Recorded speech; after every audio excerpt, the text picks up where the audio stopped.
Super సిక్స్లో ఒకవైపునేమో మహిళలకు 1500 అవ్వలేదు, నిరుద్యోగ భృతి కాలేదు, 50 ఏళ్ళకి పెన్షను అవ్వలేదు.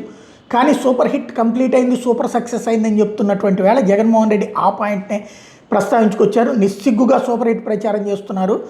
సూపర్ సిక్స్ మొత్తం అమలు చేశారంటే దాని మీద ప్రకటనలు కూడా జారీ చేసేశారు. గోబెల్స్ ప్రచారం అంటే ఇదే. సూపర్ సిక్స్లో ఏమేమి అమలు చేశారు? నిరుద్యోగ భృతి నెలకు 3000 రూపాయలు చెప్పున్నారు, 2 ఏళ్ళకి 72,000 ఇవ్వాలి. అసలు ఇచ్చారా? ఆడబిడ్డ నిధి అంటూ 18 ఏళ్ళు నిండిన ప్రతి మహిళకి నెలకు 1500 చొప్పున 2 ఏళ్ళకి 36,000 ఇవ్వాలి. ఇచ్చారా? 50 ఏళ్ళకి పెన్షన్ అన్నారు, నెలకి 4,000 చొప్పున 2 ఏళ్ళకి 96,000 ఇవ్వాలి. ఇచ్చారా? అన్నదాత సుఖీభావ కింద ఏటా 20,000 రూపాయలు చొప్పున 2 ఏళ్ళకి 40,000 ఇవ్వాలి. ఇచ్చింది 10,000. అమ్మఒడిలో 30 లక్షల మంది కట్ అయింది. 2 ఏళ్ళకి కలిపి ప్రతి పిల్లాడికి 30,000 ఇవ్వాలి. కానీ ఇచ్చింది 8,000 నుంచి 10,000 వరకే. ఇది మోసం కాదా? ఏడాదికి 3 సిలిండర్లు అన్నారు, 2 ఏళ్ళకి 6 సిలిండర్లు ఇవ్వాలి. కానీ ఇచ్చింది కేవలం 3. అది మోసం కాదా? ఉచిత ప్రయాణం అన్నారు, కానీ కొన్ని బస్సులను అనుమతిస్తున్నారు. ఇది మోసం కాదా? అట్లాంటప్పుడు వాళ్ళ మీద చీటింగ్ చేసి పెట్టి బొక్కలో వేయాలి కదా అంటూ ప్రశ్నించుకొచ్చారు. సంబంధించిన మనుషులు దీనికి సమాధానం చెప్తారేమో చూడండి. నిరుద్యోగ భృతి కింద నెల 3,000 రూపాయలు ఇస్తానన్నాడు.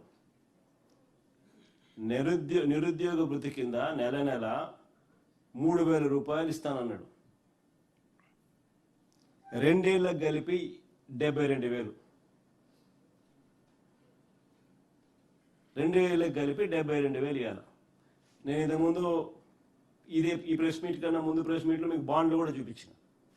చంద్రబాబు నాయుడు ఏ రకంగా ప్రతి ఇంటికి పోయి బాండ్ ఇచ్చినాడు, వాళ్ళ మనుషులు పోయి సంతకాలు పెట్టి బాండ్ ఇచ్చినారు. ఎదుగుమ్మ చంద్రబాబు నాయుడు సంతకం అని ప్రమాణ స్వీకారం అని ఆయన ప్రమాణ పూర్తిగా ఆయన దత్తపుత్రుడు ఇద్దరు ఫోటోలు పెట్టి వాళ్ళిద్దరూ కూడా ప్రమాణం చేస్తూ ఏ రకంగా వాళ్ళు ప్రమాణం చేసి బాండ్లు ఇచ్చినారో కూడా చూపించినాం.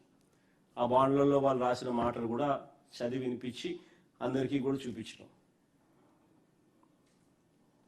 ప్రతి ఇంటికి నిరుద్యోగ భృతి కింద నెల 3,000 ఇస్తామన్నారు. 2 ఏళ్ళకి 72,000 ఇచ్చినారని అంటాను. వాళ్ళు సూపర్ 6, సూపర్ 7 ఎక్కడ అమలైందని అడుగుతాను. పోనీ రెండోది చూద్దాం. ఆడబిడ్డ నిధి కింద ఆడబిడ్డ నిధి అంటూ 18 ఏళ్ళు నిండిన ప్రతి చెల్లెమ్మకు, ప్రతి అక్కకు ఆడబిడ్డ నిధి కింద నెల 1,500 అన్నాడు. సంవత్సరానికి 18,000 అన్నాడు. 2 ఏళ్ళు అయింది, 36,000 ఇచ్చినాడా అని అడుగుతాం.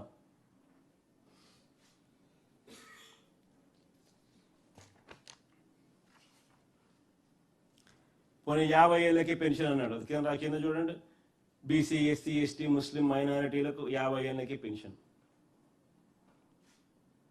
Super 6, super 7 హామీలే. నెలకు 4,000 చొప్పున ఏడాదికి 48,000. 2 ఏళ్ళకి కలిపి 96,000. మళ్ళీ ఇచ్చినాడా అంటున్నా. మరి ఎవరికి ఇచ్చినాడా అని అంటాం.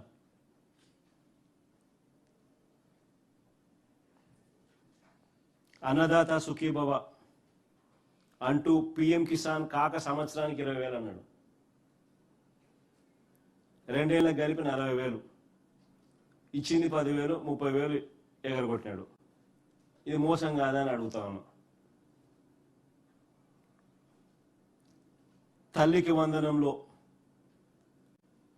అమ్మఒడిని పేరు మార్చినాడు, తల్లికి వందనం అన్నాడు. తల్లికి వందనం కోతకు తల్లికి వందనంలో ప్రతి పిల్లాడికి ఇస్తానన్నాడు. అందరికీ 15,000 అన్నాడు. తీరా చూస్తే మొదటి సంవత్సరం ఎగరగొట్టినాడు.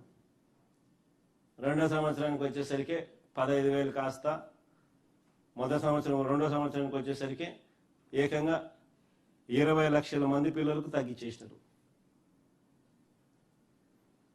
తగ్గడమే కాకుండా 15,000 కాస్త తీరా వచ్చేసరికి 8,000, 9,000, 10,000, కొందరికి మాత్రమే 13,000.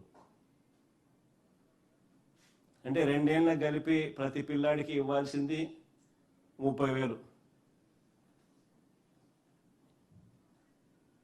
ఇచ్చింది ఎంత అంటే కొందరికి 8,000, కొందరికి 9,000, కొందరికి ఎగరగొట్టడం, కొందరికి 10,000, కొందరికి 13,000. ఇది జరిగింది. ఇది మోసం కాదని అడుగుతాను.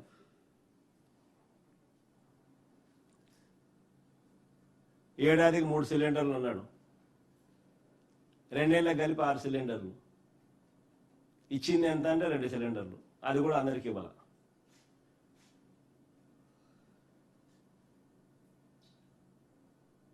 ఇది మోసం కాదా అని అడుగుతా ఉన్నా.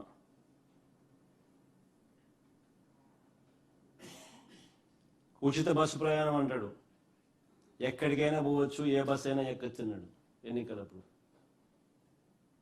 తీరా ఇప్పుడు చూస్తే కొన్ని బస్సులకే, అది కొంతమందికే అని ఇప్పుడు కొత్త కొత్త రూల్స్తో పెడతా ఉన్నాడు. మోసం కాదని అడుగుతా ఉన్నాం. మరి ఇన్ని 420 చేష్టలు చేస్తూ ఉన్నాడు. మరి చీటింగ్ కేసు పెట్టి ఈయన మీద బొక్కలో వేయాల్సింది కాదా? అసలు వీళ్ళ ముగ్గురిని బొక్కలో వేయాలి, చీటింగ్ కేసు పెట్టి. ఫ్రాడ్ కాదా ఇది? ఇదే వేరే వాడు ఎవడన్నా చేస్తే, ఏదైనా చిట్ ఫండ్ నడిపేవాడో లేకపోతే ఏదన్నా ఫైనాన్స్ స్కీమ్ నడిపేవాడో ఎవడన్నా ఇట్లాంటి ఫ్రాడ్లు చేస్తే కన్నా ఏం చేసింది నువ్వు? జైలు పెట్టిందరు కదా వీళ్ళు. కాబట్టి ఈనాడు రాయడు, ఆంధ్రజ్యోతి చూపదు, TV5 అంతగా పట్టించుకోదు. అంతా వీళ్ళే గజదొంగల ముఠ, దోచుకోవడాలు, పంచుకోవడాలు, తినుకోవడాలు అంతా వీళ్ళే. ఎవడు రాయడు, ఎవడు చూపుడు, ఎవడు మాట్లాడు.